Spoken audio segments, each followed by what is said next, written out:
Hello नमस्कार दोस्तों, मेरा नाम है मोनू चौहान। आज आपको बताता हूँ यूसीसी के बारे में। जो यूनिफॉर्म सिविल कोड है, समान नागरिक संहिता, उसमें रजिस्ट्रेशन आपको कैसे करना है और क्या इसकी सुविधा रहेगी, उसके बारे में बताता हूँ आपको मैं। इस पर रजिस्ट्रेशन करने के बाद आपको एक सर्टिफिकेट जारी होगा। ठीक है, तो शुरुआत करते हैं हम। सबसे पहले हम आप यहाँ पे लिखते हैं यूसीसी उत्तराखंड। ठीक है, यूसीसी उत्तराखंड का ये पोर्टल है, इसको हम ओके करते हैं और यहाँ पे हम लॉगिन करते हैं। ठीक है, लॉगिन करने का ये है यहाँ पे, यहाँ से आप लॉगिन कर सकते हैं। जो रजिस्ट्रेशन आईडी है वो है UCC250211000178। ठीक है, इसके बाद हम लगाते हैं यहाँ पे पासवर्ड।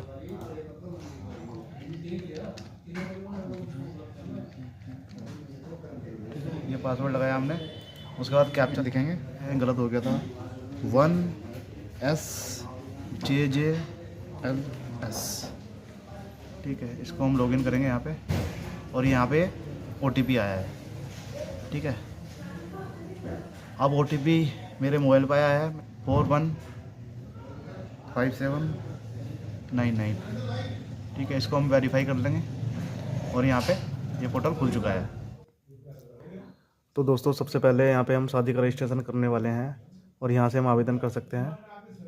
ठीक है, तो यहाँ से आवेदन करते हैं। विवाह का पंजीकरण यहाँ पे कर सकते हैं। ये दो प्रकार की फ़ीस यहाँ पे कटेगी, एक तो नॉर्मली है और एक इमरजेंसी तत्काल सेवा है, 2500 रुपये इसकी, और यहाँ पे नॉर्मल वाली है 250 रुपये की। तो इसको हम आगे बढ़ते हैं। तो सबसे पहले हम इसमें यहाँ पे लिखा है, क्या शादी में पंजीकृत होने के लिए कई पति पत्नी हैं? तो यहाँ पे अगर किसी की एक से ज़्यादा है तो यहाँ पे हाँ कर सकता है, नहीं तो नहीं कर सकता है। ठीक है, उसके बाद वो कह रहा है क्या ज्ञापन संयुक्त रूप से किया जा रहा है या अकेले? तो इसमें हम लिखेंगे संयुक्त रूप से, क्योंकि हम दोनों की सहमति से हम रजिस्ट्रेशन कर रहे हैं। ठीक है, शादी की तारीख जो भी होगी यहाँ पे हम चुन लेंगे। तो यहाँ पे मैंने 1 फरवरी लिख दिया है एग्जाम्पल के लिए। उसके बाद वो कह रहा है कि विवाह में कौन सा पक्ष उत्तराखंड का निवासी है। अगर पति है तो उसको ओके कर देंगे, पत्नी है तो उसको ओके कर देंगे, अगर दोनों हैं तो दोनों को ओके कर देंगे। ठीक है, तो यहाँ पे हम दोनों कर देंगे। उसके बाद उसने कुछ क्वेश्चन दिए हैं यहाँ पे। वो कह रहा है कि यह बताने के लिए निम्नलिखित श्रेणियों में से एक का चयन करें कि पंजीकृत पत्नी के बारे में हम डिटेल देनी है। ठीक है, तो वो कह रहा है कि इस संबंध में राज्य सरकार द्वारा अधिसूचना के तहत स्थायी निवासी, राज्य सरकार या उसके उपक्रमों का स्थायी कर्मचारी, और यहाँ पे इस तरह से 3 क्वेश्चन है। तो यहाँ पे हम किसी को भी क्लिक कर सकते हैं जो भी हमारे क्षेत्र अंतर्गत है। तो मैं यहाँ पे इसको क्लिक कर देता हूँ, 1 वर्ष में अधिक समय तक राज्य में रहना। ठीक है, उसके बाद वो ID प्रूफ मांगेगा, हम ID प्रूफ दे देंगे। ठीक है, वो कह रहा है कि या तो बिजली या पानी का बिल हो पुराना 1 साल का, या फिर पासपोर्ट हो, या उसके बाद अगर वो किराए पे रह रहा है तो उसका एग्रीमेंट हो। तो हम उसको क्लिक कर देंगे, जो भी होगा। तो हम पानी पे क्लिक कर देंगे, उसके बाद इसको अपलोड कर देंगे। ठीक है, अगला क्वेश्चन है, पति निवास के किस श्रेणी में आता है? अब पति के बारे में सोचना है कि पति किस प्रकार से निवास कर रहा है उत्तराखंड में। वो स्थायी निवासी है उत्तराखंड का, तो यहाँ पे क्लिक कर देंगे। उसके बाद उसे डोमिसाइल अपलोड करना पड़ेगा, स्थायी निवास। नहीं तो उसके बाद अगर वो दूसरा ऑप्शन करेगा तो उसको अपना जो भी स्थायी कर्मचारी है वो उत्तराखंड में, उसका सर्टिफिकेट उसको अपलोड करना होगा। इसी तरह से केंद्र सरकार का है, और अगर वो 1 वर्ष से अधिक तक रह रहा है तो यहाँ पे क्लिक कर सकता है। और अगर राज्य सरकार या केंद्र सरकार की किसी योजना का लाभ ले रहा है वो, तो यहाँ पे क्लिक कर सकता है। जो भी योजना चल रही है हमारी, जैसे आयुष्मान कार्ड, ठीक है, प्रधानमंत्री आवास योजना वगैरह जो भी है केंद्र सरकार की या राज्य सरकार की, उसको क्लिक कर सकते हैं। तो यहाँ पे क्लिक कर देंगे उसको। उसके बाद निवास का प्रमाण चुन लेंगे। ठीक है, यहाँ पे भी पानी का बिल चुन लिया हमने, और यहाँ पे भी अपलोड कर देंगे इसको। फिर अगला क्वेश्चन है, फिर कह रहा कि जो सब रजिस्ट्रार है उपपंजीयन उसको चुने। ठीक है, तो उसको चुन लेंगे हम यहाँ पे। उत्तराखंड के भीतर विवाह के स्थान पर अधिकार क्षेत्र रखने वाले उपपंजीयन, उत्तराखंड के भीतर स्थायी पते के स्थान पर अधिकार क्षेत्र रखने वाले उपपंजीयन, या उत्तराखंड के भीतर वर्तमान पते में। तो हम वर्तमान पता जिसका भी पति का है हम इसको टिक कर देंगे। फिर उत्तराखंड के भीतर अधिकार क्षेत्र निर्दिष्ट करें। ठीक है, पत्नी के वर्तमान पते पे करना है पति के, तो पति के वर्तमान पते हम क्लिक कर देंगे। फिर अगला क्वेश्चन आएगा, इसका आगे जाएंगे, नेक्स्ट करेंगे। फिर यहाँ पे पत्नी का डिटेल्स भरेंगे। ठीक है, इसको हम ज़रूरी है लिखा हुआ है यहाँ पे रेड कलर में, तो इसको टिक करेंगे और आधार कार्ड संख्या भर देंगे वाइफ की। उसके बाद OTP आएगा, OTP आने के बाद यहाँ पे कैप्चा भर देंगे और OTP को वेरीफाई करने के बाद वो डिटेल्स अपना आप ले लेगा यहाँ पे। ठीक है, उसके बाद वो कह रहा है कि क्या विवाह प्रमाण पत्र पर पत्नी का नाम वही होना चाहिए जो उसके आधार में है, तो उसको कर देंगे हाँ। ठीक है, फिर राष्ट्रीयता, धर्म और श्रेणी वगैरह हम भर देंगे यहाँ पे। आयु के लिए प्रमाण चुन क्या क्या है देख लो यहाँ पे। एक तो बर्थ सर्टिफिकेट है, 10वीं की मार्कशीट है, पैन कार्ड है और पासपोर्ट है। इससे हम आयु का प्रमाण पत्र संलग्न कर सकते हैं। फिर कह रहा है संरक्षण चुने, आप किस संरक्षण में रह रहे हो, माता पिता के या कानूनी। तो ज़्यादातर लोग माता पिता के संरक्षण में रहते हैं, तो हम इसको माता पिता पे टिक कर देंगे। फिर अगला क्वेश्चन वो कह रहा है विवाह के समय पत्नी के पिछले संबंध की स्थिति, क्या पहले कभी शादी की है उसने, या तलाकशुदा है, या विधवा है, या शादी रद्द हो गई थी, या लिव इन रिलेशनशिप में रह रही है, या लिव इन पार्टनर की मौत हो गई है। ठीक है, उसको हम क्लिक कर देंगे। तो कभी शादी नहीं की, इसको हम टिक कर देंगे। उसके बाद पत्नी का मोबाइल नंबर भर देंगे, और अगर कोई दूसरा मोबाइल नंबर है तो वही भर देंगे, और ईमेल आईडी है तो ईमेल आईडी भी भर देंगे। ठीक है, उसके बाद हम आगे चलते हैं। फिर पत्नी के माता पिता का विवरण पूछ रहा है वो, माता पिता का नाम।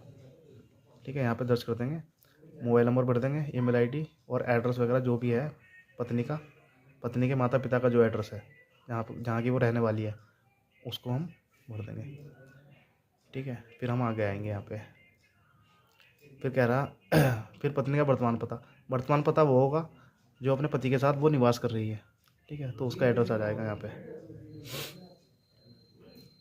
फिर पत्नी का स्थायी पता वही आ जाएगा जो उसके पति का है।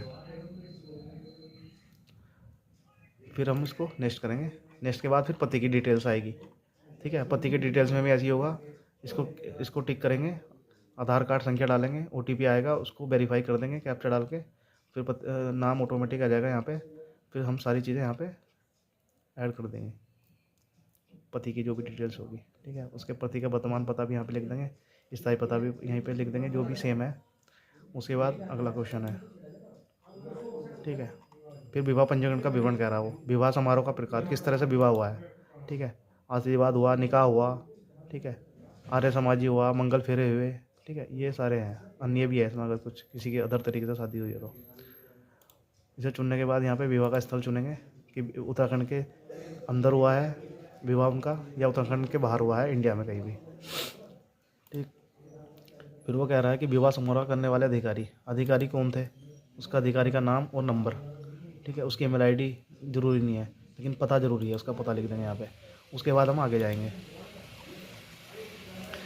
फिर वो कह रहा है कि अगर उसके बच्चे हैं तो हम उसको यस करेंगे, अगर नहीं है तो नहीं करेंगे, अगर हैं तो हाँ करने के बाद इसकी एंट्री आएगी यहाँ पे।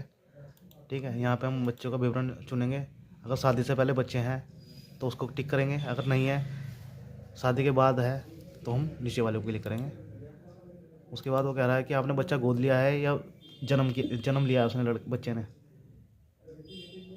ठीक है, तो हम 2 ऑप्शन यहाँ पे आगे हैं, हम लिख लेंगे जन्म लिया है। ठीक है, फिर उसकी डिटेल्स भर देंगे। अगर आप जन्म प्रमाण पत्र संख्या डालेंगे तो डिटेल्स खुद ले लेगा, और अगर विवरण प्रदान करना चाहते हैं तो विवरण प्रदान कर सकते हैं, और आपको सर्टिफिकेट अपलोड करना पड़ेगा फिर उसके बाद। ठीक है, ये देखें यहाँ पे इस तरह से यहाँ पे अपलोड करना पड़ेगा। अगर दूसरा बच्चा है तो दूसरे बच्चे की भी ऐसी एंट्री हो जाएगी। ठीक, फिर हम आगे जाएंगे। फिर वो कह रहा है कि हमें 2 विटनेस चाहिए, गवाह 1 और गवाह 2। तो गवाह 1 में हम जो भी गवाह होगा उसको एंट्री करेंगे इसी तरह से। एंट्री करने के बाद आधार कार्ड संख्या डालेंगे, उस पर OTP जाएगा, उसके आधार कार्ड नंबर जो लिंक है मोबाइल नंबर पे कैप्चा भरने के बाद इसको वेरीफाई करने के बाद उसका नाम डिटेल्स अपना आ जाएगा, जन्मतिथि, एड्रेस वगैरह सब आ जाएगा। उसका मोबाइल नंबर आपको सबमिट करना पड़ेगा यहाँ पे, और फिर उसकी रिकॉर्डिंग करेंगे। और रिकॉर्डिंग जब होगी तो उसको स्टेटमेंट देनी होगी, एक घोषणा करनी होगी कि हाँ भाई मैं ऐसे करके इनको जानता हूँ और ये एक साथ रह रहे हैं पति पत्नी लोग। फिर दूसरा गवाह है वो भी ऐसे करेगा। ठीक है, सेम होगा ये। उसके बाद हम आगे जाएंगे।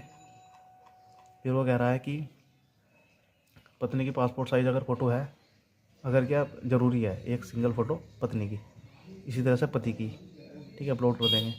फिर दोनों की शादी की फ़ोटो चाहिए, फिर शादी का कार्ड चाहिए, या जो भी आमंत्रण पत्र आपने छपवाया होगा वो आप यहाँ पे अपलोड करेंगे।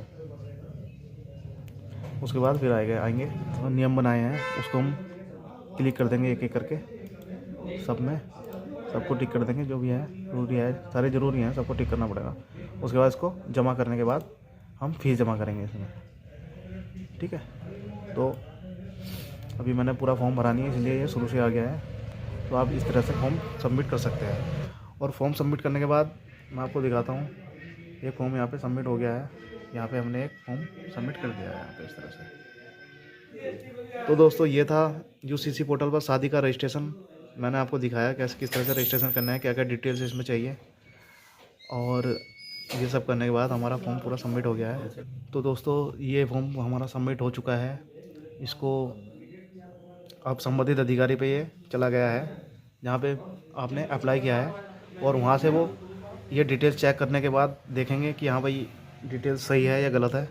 और अगर डिटेल्स सही पाई जाती है तो आपका सर्टिफिकेट जारी हो जाएगा, और ये इसी आईडी पे आ जाएगा। फिर आप उसको दे सकते हैं जिसका आपने अप्लाई किया है। तो ये था यूसीसी पोर्टल पर रजिस्ट्रेशन। अगर वीडियो की जानकारी अच्छी लगी हो आगे बढ़ाइए। बहुत बहुत धन्यवाद वीडियो देखने के लिए। जो आवेदन किया था उसका सर्टिफिकेट रेडी हो गया है, और ये पोर्टल पे देखो, इसका प्रिंट निकाल सकते हैं, फिर बाद में ये सेव भी कर सकते हैं अपने पास। तो इस तरह से प्रमाण पत्र तैयार हो चुका है यूसीसी में। वीडियो देखने के लिए बहुत बहुत धन्यवाद।